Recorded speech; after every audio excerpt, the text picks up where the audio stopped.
Good evening. It's time now for Saturday Nightmares, our weekly trip to terror with its monsters, terror, demons, horrible motion pictures, and your host, most Friday of all, Uncle Scary. Ha ha ha ha ha ha. Greetings, monster fans. How are you? It's your old Uncle Scary, ready to terrify you this week with Imagine. Have I got a terrifying tale for you? And welcome to Saturday Nightmares. It can exist anywhere. At school, even in your own bedroom. It's where your world meets mine. It is the place between the living and the dead, where the everyday world meets the things that exist in your worst nightmares. There's only one requirement to enter. A touch of evil is all it takes. As simple as cheating, as simple as stealing, as simple as murder, as near as a lie. Tonight I present to you The Creeping Terror. It's about some astronauts that actually discover a strange organism that cling to their spacecraft. That terror is unseparably evil. So let's get ready to watch the first portion of our movie, The Creeping Terror.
You must be dead, honey. I've been driving all night. What time is it? Almost 4:30. Almost dawn. We should be home in another hour. This man's name is Martin Gordon. The lovely girl beside him is Brett, his bride of 2 wonderful weeks. It's late August. They're returning from their honeymoon to their home in quiet, peaceful Angel County, California. Martin's Uncle Ben is sheriff of Angel County, and Martin is his senior deputy. Martin has high hopes of succeeding his uncle when Ben retires. But for now, Martin has only the thoughts, emotions, and pride of a very happy, newly married young man. Brett is his, and he feels no man could ask for more. Now, without warning, their honeymoon is to become a nightmare.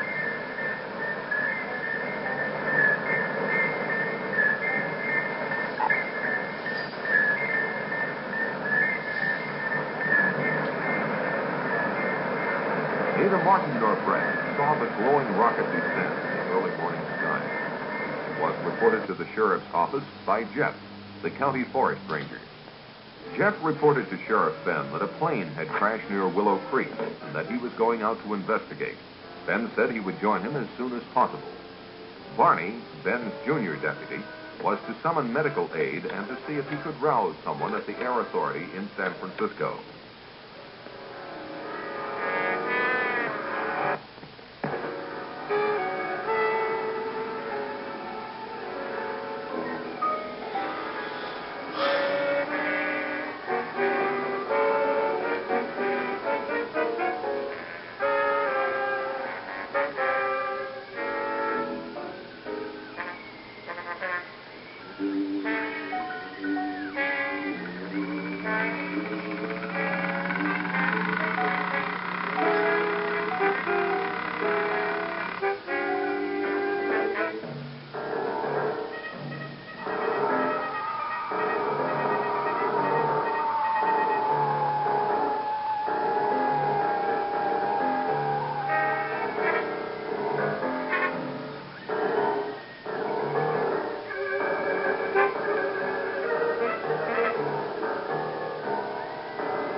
was then, honey? Must be an accident or something.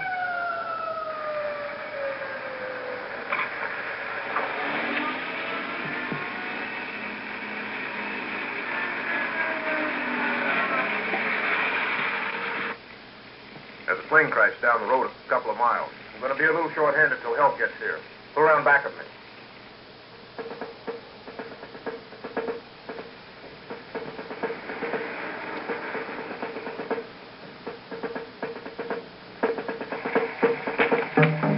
Come along, both of you.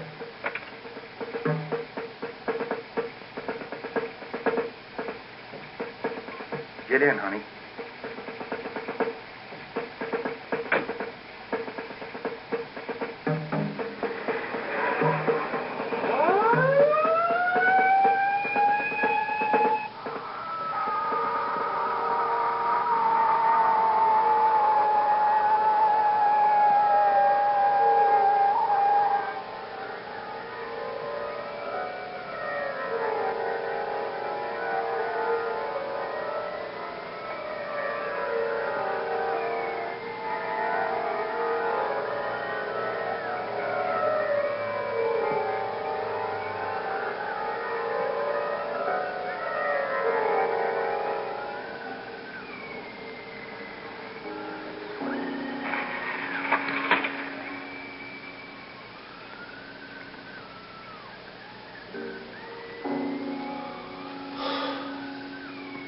At the location of the crash, they discovered Jeff's truck, but Jeff himself was not around. They proceeded with their investigation.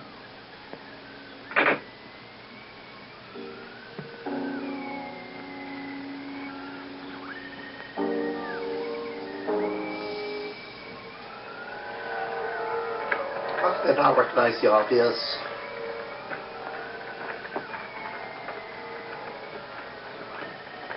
They looked at the rocket in utter amazement. A puzzled Ben finally asked Martin what he made of the craft. It's no airplane. We're an observation See one of our genius. vessels. Or one of theirs. You could be right, honey. Don't think we have anything this big.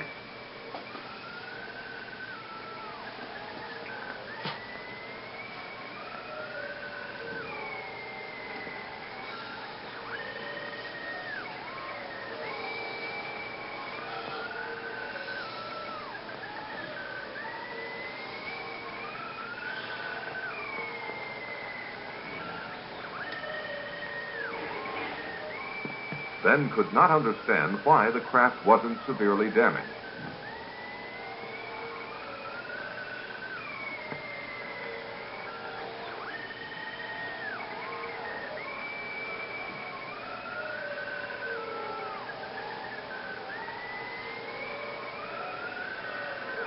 This hat belongs to Jeff Peters. Friend of yours? Jeff! Jeff! Jeff, are you in there? Martin, go back to my car and get my flashlight.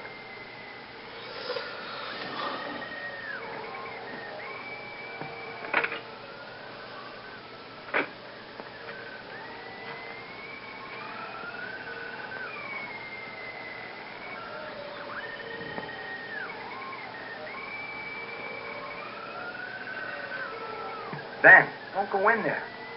You don't know what's in there. I think I hear him moving inside. Maybe he's hurt.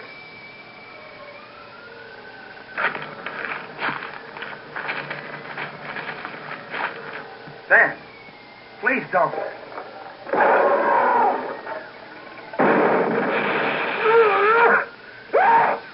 Dan.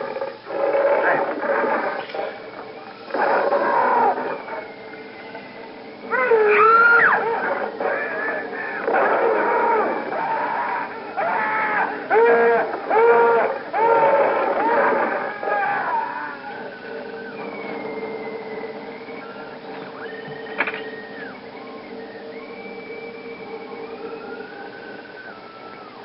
Car 1, calling in. Car 1, calling in.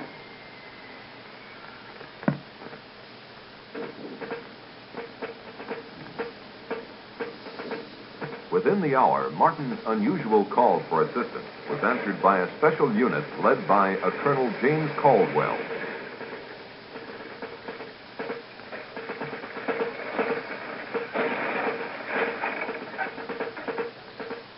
Let's get going. Let's go. Let's go. Move it over. Let's get going. Let's go. All right, back on the truck. Let's go.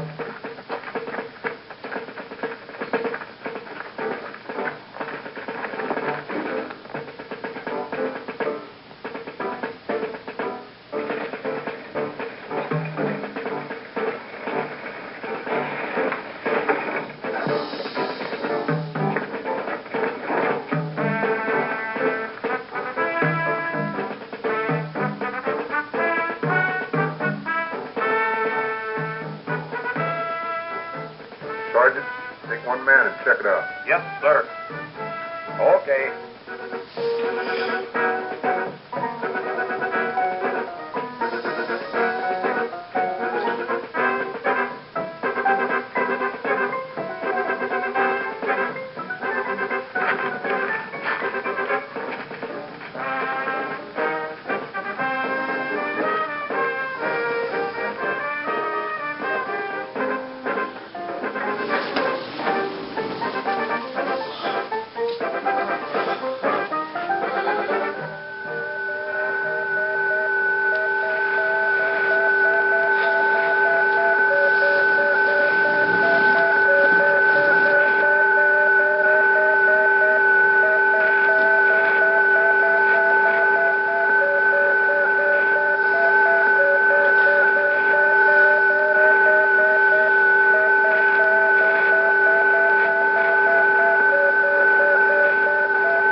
What kind of monster they have in there?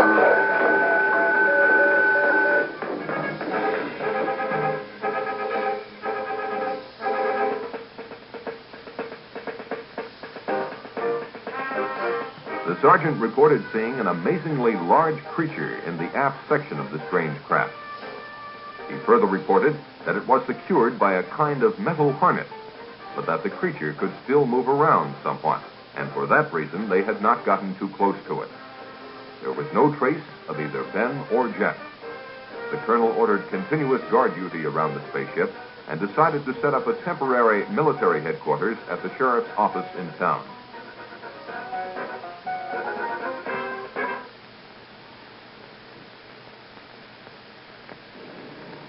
By the next day, Colonel Caldwell had the situation well in hand.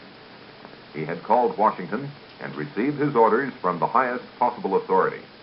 He was to maintain tight security and to await the arrival of a Dr. Bradford, who had been on assignment at the Jodrell Bank Radio Observatory in England. Upon arrival, Bradford was to take complete charge of the operation. He was the world's leading authority on space emissions and had worked out a series of systems that might lead to communication with other forms of life, when, as, and if they were contacted. Martin was outraged by the government's intellectual approach to a monster that had already killed and caused the disappearance of his two close friends. Caldwell tended to agree with him, but stated he had to follow his orders. One of those orders was to suppress the news of the death of Ben and Jeff. Martin was appointed temporary sheriff, and all news intended for public consumption was to emanate from his office.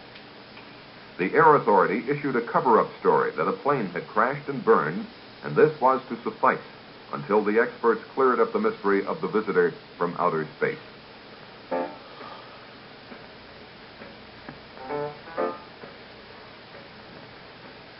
In a remote section of the county, the first of a series of tragedies took place. Tragedies that would have been avoided had the public been warned.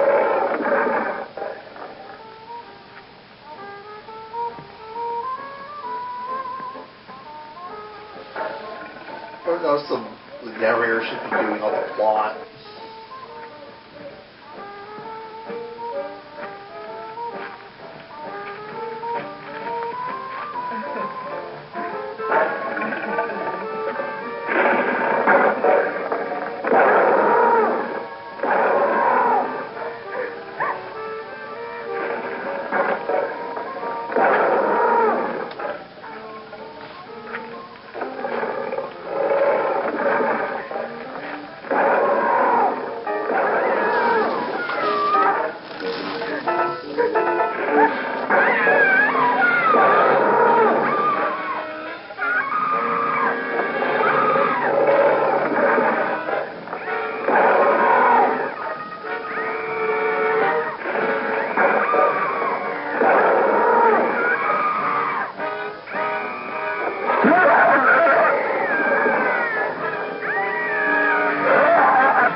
Later that day, while they were awaiting the arrival of Dr. Bradford, Martin instructed Barney, on advice from Colonel Caldwell, to plant in the local papers the news that Ben and Jeff had taken off on a fishing trip to British Columbia.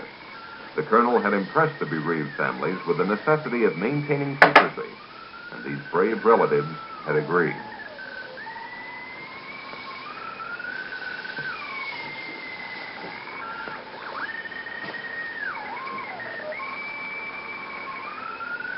Despite Brett's inquiries about what Martin had seen in the spacecraft, he avoided specific details for fear of disturbing her more than she was. If the truth were known, Martin was more than a little disturbed himself. Shortly thereafter, Dr. Bradford arrived.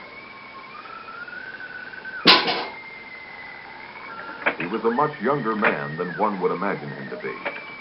Martin, I'd like for you to meet Dr. Bradford. I've heard a lot about you from the colonel. And nothing bad, I trust. Martin and his wife were in the original party that found the fallen craft. I was sorry to hear about your uncle. It's a tough break. I hope you're feeling better. Yes, thank you. A couple hours of sleep did a world of good. Bradford thanked the colonel for his assistance and then asked to speak to Martin. Bradford questioned Martin about everything that had transpired.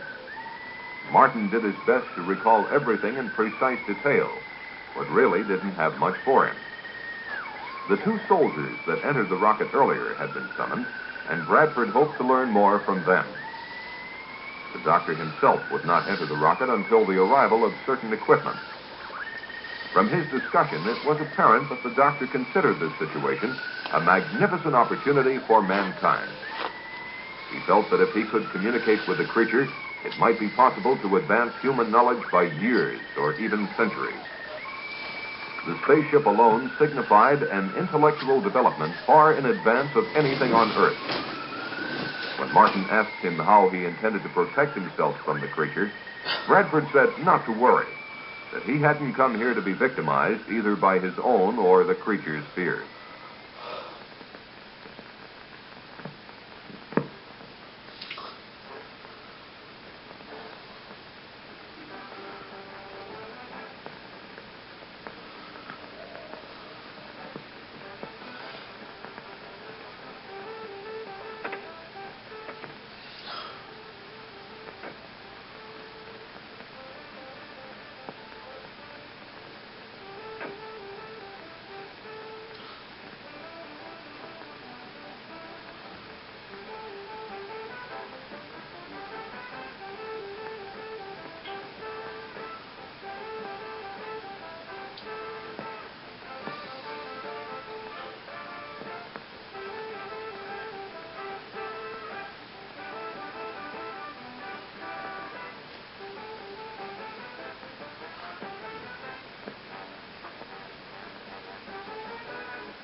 Oh, hi, Barney. We'll be right out. Well, that's all right. Just take your time. I didn't know we had company. Look at me. I'm a mess. Don't be impolite. If I get to drink. Now you're talking, honey. What do you have, Barney? How about a bourbon and 7? Coming up. Would you get the 7, honey?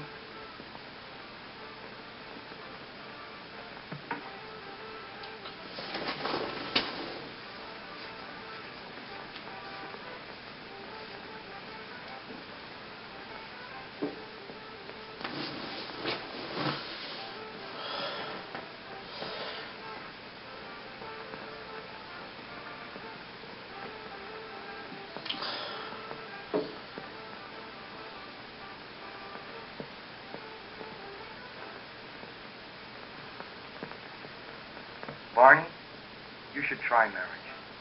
It would do wonders for you. Barney and Martin had been bachelor buddies for years, but now that Martin was settling down to marriage, they were slowly drifting apart. Barney, naturally, was still dating all the girls in town, and he couldn't understand why Brett and Martin didn't pal around with him more than they did. He couldn't comprehend that married life brought with it not only new problems and duties, but the necessary togetherness of husband and wife as well. Despite Brett's most tactful considerations, such as inviting him over to dinner quite often, Barney was growing resentful of her, or at least she felt that he was. Since time began, this change in relationship has probably happened to all buddies in similar circumstances. Life has its way of making boys grow up, and with marriage, Martin's time had come. His life was now Brett, a life that he thoroughly enjoyed.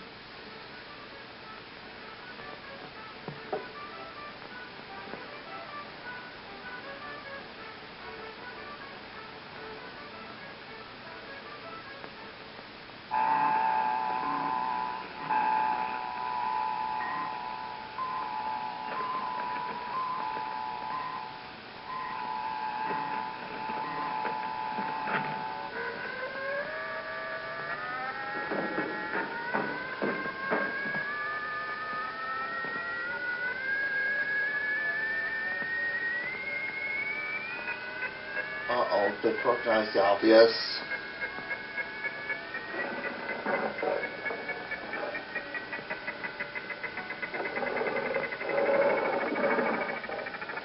Bye, honey. The next morning, Betty Johnson, as usual, blew a goodbye kiss to her husband, but for the last time.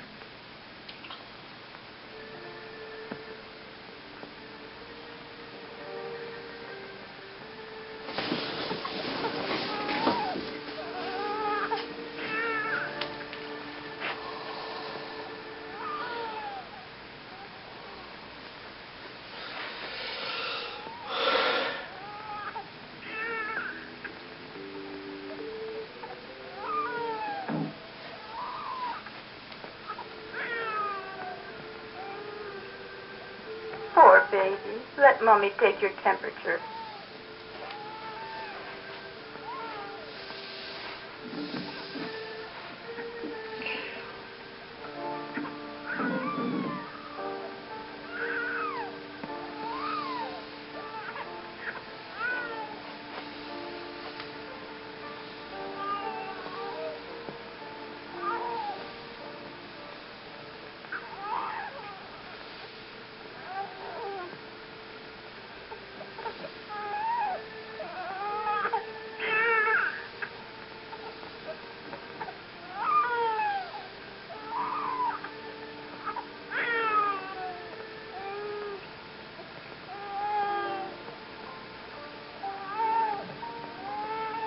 Poor baby. You'll feel better soon.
Uh-oh, look out.